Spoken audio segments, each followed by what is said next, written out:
Pria ini menghabiskan 4 jam hidupnya hanya untuk secangkir kopi. Di masa depan, waktu adalah segalanya. Bahkan bisa menentukan hidup atau mati seseorang. Pagi itu, Will baru bangun dan bersiap untuk berangkat kerja. Sebelum pergi, ia menunggu ibunya untuk saling mengecek sisa waktu yang mereka miliki. Setelah memastikan waktu mereka cukup untuk bertahan sampai malam, Will pun berangkat untuk mencari sedikit waktu agar bisa terus hidup. Di perjalanan, seorang pengemis kecil meminta sedikit waktu darinya. Will memberikan 5 menit, membuat waktunya berkurang sedikit. Ia pun berlari menuju tempat kerja. Di jalan, banyak orang miskin yang mati karena kehabisan waktu.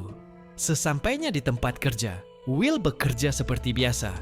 Namun saat ia menerima upah, Will terkejut yang biasanya dibayar 2 hari, kini hanya 1 hari. Will marah, tapi tak bisa berbuat apa-apa.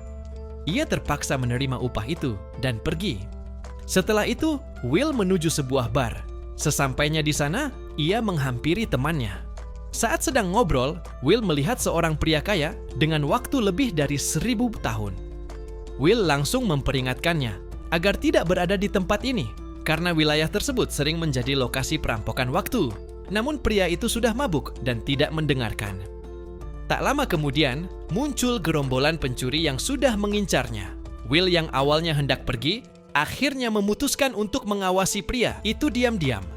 Saat pria kaya itu hendak dicuri waktunya, ia izin ke toilet untuk muntah, diikuti salah satu pencuri. Di toilet, Will tiba-tiba muncul dan menyelamatkannya. Mereka pun kabur dan bersembunyi di sebuah gedung tua. Dari lantai atas, Will melihat para pencuri itu masih menunggu di bawah. Will mengecek waktunya. Hanya tersisa 18 jam, masih cukup sampai besok.